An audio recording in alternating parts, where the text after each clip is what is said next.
It's 3:17 a.m. The room is quiet, but your mind is not. And no matter how hard you try, you can't go back to sleep.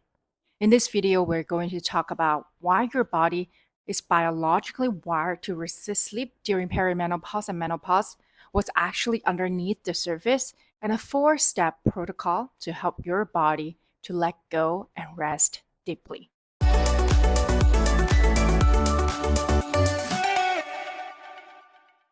You really want to sleep and you've tried everything. But no matter what you've tried, it seems your mind, your body simply won't shut off. Because sleep is not a behavior, it's a signal, a system of function that needs to feel stable enough before they shut down. And for women in midlife, these systems are interrupted from multiple directions. 61% of women in perimenopause and menopause reported chronic sleep issues, and actually 1 in 4 meets the criteria of clinical insomnia. And high performance women actually gets hit the hardest. Biologically, there are three main systems that control your body's ability to fall and stay asleep. Your circadian rhythm, the master clock that tells your body when to wind down.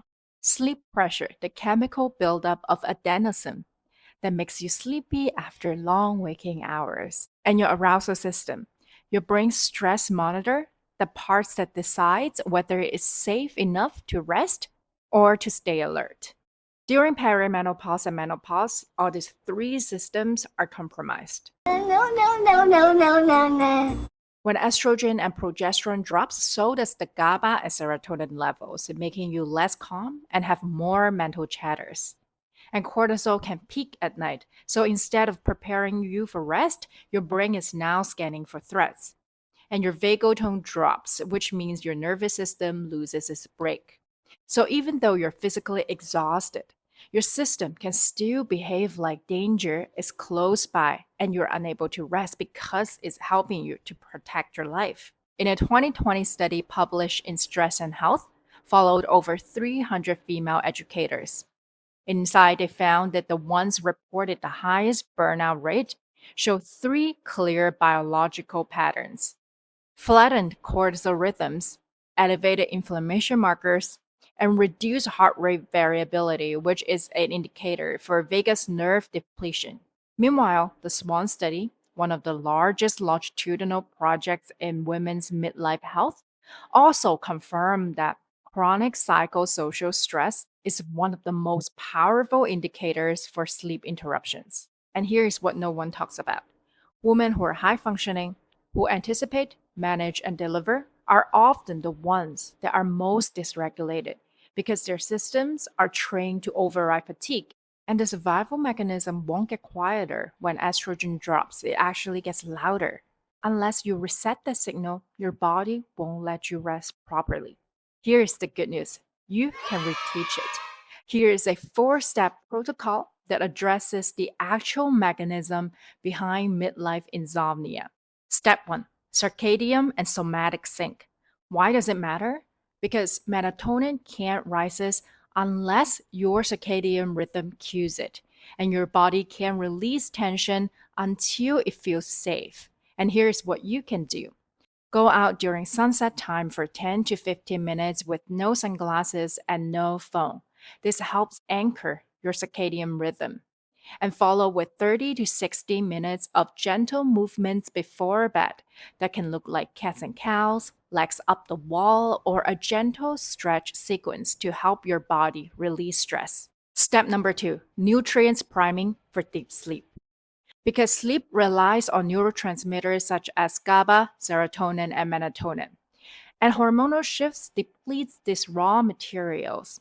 Here is what you can do: take magnesium glycinate, 200 to 400 milligram before bed. This enhances GABA, calms the nervous system. Glycine. This helps lower your core body temperature and improves sleep depth. And eat a tryptophan-rich dinner. Tryptophan is an essential amino acid that feeds serotonin, which is then later used for melatonin conversion. And our body cannot produce it, so it is essential for us to intake it from food. And it works even better when paired with slow carb. Some tryptophan-rich food includes pumpkin seeds, oats, turkey, salmon, and beef. Step number 3, vagus and brainwave regulation. Your body won't shift from hypervigilant to rest without a downshift cue. That's why we need to train our nervous system to signal safety. This will take you right into deep relaxation. So have your eyes look up into your eyebrows like so. Then inhale through your nose on a count of 4 and hold for 2. Then exhale through your mouth on the count of 6. And repeat this for 3 times. And on the 3rd time, when you breathe out, close your eyes while your eyeballs are looking up completely. Then let your eyeballs return to whatever position it wants to return to. And you will feel this sense of deep relaxation wash over you because this mimics the REM eye movement and it has been shown to increase parasympathetic activity and it shifts the brainwave to theta state, which is the deep relaxation state. Step number 4, cognitive offloading and somatic permission. That means offloading whatever happened during the day so that the loop won't carry itself into your sleep. And you can do so simply by writing things out. Your thoughts, your plan, your worries, or whatever that is coming to surface that is ready to be let go.